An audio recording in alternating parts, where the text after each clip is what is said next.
Hi everybody, welcome back to my channel. My name is Diksha Bhuti-Raja and I hope you are absolutely fine and safe at home. Guys, this is the 13th poem of the class 5th and the poem name is The Land of Counterpane.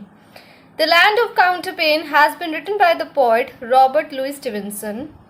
This poem is a window into his childhood. It shows us his early use of imagination to help him through difficult days. Guys ये जो poem है ये poet Robert Louis Stevenson ने लिखी थी।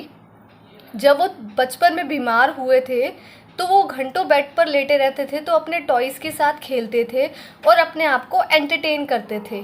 तो ये जो पोएम है उन्होंने अपने बचपन की यादों को हम इस पोएम में शेयर किया है। So let get started guys. First of all we should understand the meaning of counterpane. Counterpane का मतलब होता है बेडशीट या बेड कवर। जब बेडशीट बिछी हुई होती है उसको बोलते हैं counterpane, right. So let's warm up a little, इसके बारे में थोड़ा सा पढ़ते हैं। This is a poem about a young child who has to stay in bed because he is not well. ये जो पोएम है ये यंग चाइल्ड पे है, एक यंग बच्चे पे है जिसे बेड पे रहना पड़ता है क्योंकि वो ठीक नहीं है।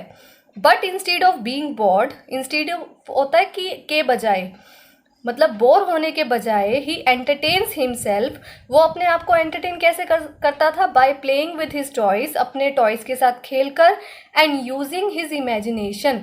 और इमेजिनेशन होता है कल्पनाएं, अपनी कल्पनाओं को यूज़ करके उन टॉयज़ के साथ खेलता था। The poem was written in the days before any form of digital entertainment was around to entertain children. ये पोएम तब लिखी गई जब बच्चों के आसपास मनोरंजन करने के लिए डिजिटल एंटरटेनमेंट नहीं था। लाइक जैसे अब बच्चे टीवी पे गेम्स खेल सकते हैं या वीडियो गेम्स अलग से खेल सकते हैं, पहले ऐसा कुछ नहीं था। इन दोज डेज, उन दिनों में, children had to rely on their own imagination to entertain themselves. उस टाइम बच्चों को रिलाई होता है निर्भर रहना, अपनी खुद की इमेजिनेशन पर, कल्पनाओं पर निर्भर रहना पड़ता था ताकि वो खुद को एंटरटेन कर सकें, right. Do you spend a lot of time on television और कंप्यूटर? या आप सबसे क्वेश्चन पूछ रहा है कि आप अपना ज़्यादा से ज़्यादा समय टेलीविज़न या कंप्यूटर पर बिताते हो? Do you think it's a healthy habit? क्या आपको लगता है ये हैबिट अच्छी है? स्पीक आउट, इसके बारे में बताओ। आप इसके बारे में मुझे कमेंट बॉक्स में ज़रूर बताइए। So let get started about the stanzas. So we are going to start the first stanza of this poem. When I was sick and lay abed, I had 2 pillows at my head, and all my toys beside me lay to keep me happy all the day. First of all, we will cover the first 2 lines of this first stanza. When I was sick and lay abed, I had 2 pillows at my head. When I was sick, जब मैं बीमार था, and lay abed, bed पे लेटा हुआ था। lay मतलब लेटना, sick मतलब बीमार, when मतलब जब मैं बीमार था और बेड पे लेटा हुआ था, I had 2 pillows at my head. Pillows मतलब तकिए, हेड मतलब सिर। मेरे सिर के पास 2 तकिए थे, मतलब या तो आप सिर के पीछे कह सकते हो या सिर के पास भी कह सकते हो। And all my toys beside me ले, बिसाइड होता है की तरफ या बगल में, टॉयज मतलब खिलौने। जितने भी मेरे खिलौने थे मेरे बगल में पड़े रहते थे, या रखना भी कह सकते हो या पड़े रहना भी कह सकते हो। To keep me happy all the day, वो मुझे क्या करते थे? पूरा दिन खुश रखते थे। अब दोबारा से इसको अच्छे से लेते हैं। जब मैं बीमार था और बेड पे पड़ा हुआ था तो मेरे जो 2 तकिए हैं मेरे सर के पास होते थे, और जो मेरे सब टॉयज हैं जो मेरे पास पड़े होते थे वो मुझे पूरा दिन खुश रखते थे। Now we will go to the second stanza. And sometimes for an hour or so I watched my leaden soldiers go with different uniforms and drills among the bedcloth through the hills. Guys, first of all we will cover the first 2 lines of the second stanza. And sometimes for an hour or so I watched my leaden soldiers go. And sometimes, और कभी कभी, for an hour और सो मतलब 1-2 घंटे या उससे भी ज़्यादा कह सकते हो।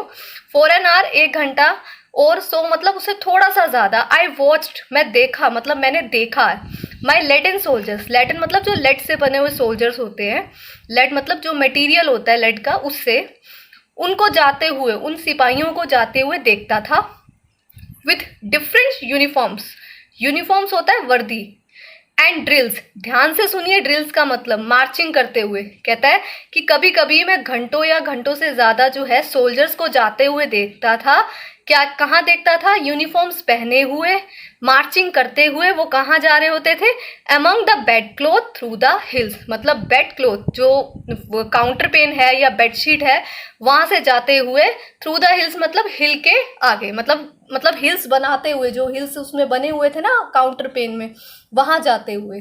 दोबारा से करते हैं इसको। कहता है मैं कभी कभी 1 घंटा या उससे ज्यादा देखता था जो सिपाही है लेड के बने हुए उनको जाते हुए, कैसे? यूनिफॉर्म पहने हुए, मार्चिंग करते हुए, जो कहाँ जा रहे हैं?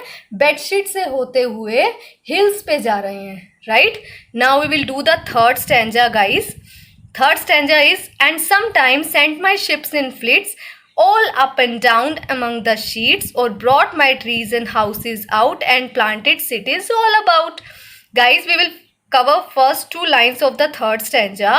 And sometimes sent my ships in fleets all up and down among the sheets. ध्यान से सुनिए। and sometimes, और कभी कभी, sent मतलब भेजा, मतलब सेकंड फॉर्म है सेंड की तो भेजा, सेंट हो गया। माई शिप्स मतलब मेरी जो नावें हैं, कहाँ पर? इन फ्लीट्स। फ्लीट्स होता है ग्रुप्स ऑफ शिप्स, मतलब नावों का झुंड। तो कभी कभी मैं अपनी जो शिप्स है उनको फ्लीट्स में भेज दिया करता था। All up and down among the sheets, जो शीट है, जो बेडशीट है उसके साथ साथ ऊपर और नीचे होती रहती थी, मतलब वो चलती रहती थी। और brought my trees and houses out, और मैं अपने जो पेड़ हैं और हाउसेज है उन्हें बाहर ले आता था। And planted cities all about, मतलब जैसे इमेजिनेशन करके बता रहा है, और मैं क्या करता था? सिटी को प्लांट कर देता हर जगह।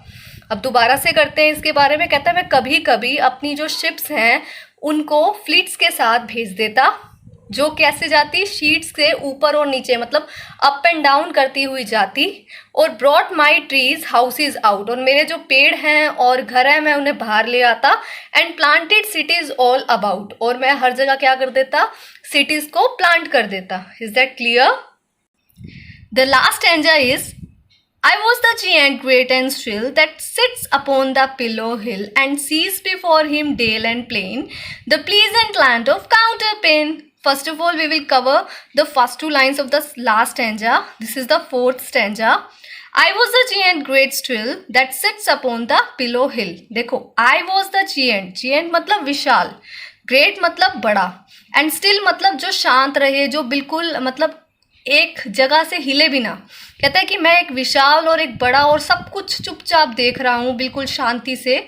दैट सिट्स अपॉन, वो कहाँ बैठा है? अपॉन द पिलो हिल, जैसे कि मैं एक पिलो हिल जो तकिए से बना, इसने तकिए को क्या बोला है कि एक पहाड़ के जैसा है, जहाँ पर मैं उस पर पहाड़ी की जैसा कह सकते हो, जैसे मैं उस पर बैठा हूँ और मैं सब देख रहा हूँ, और मैं बहुत ही बड़ा जिएंट हूँ, बहुत ही विशाल हूँ, बहुत ही बड़ा हूँ, और बिल्कुल मतलब ऐसे स्थिर होकर बैठा हूँ कि सबसे विशाल ही मैं हूँ और मैं सब कुछ देख रहा हूँ। एंड सीज बिफोर हिम, और वो अपने आगे क्या देखता है? डेल। डेल होता है घाटी और प्लेन होता है मैदान। कहता है घाटी और मैदान देखता हूँ।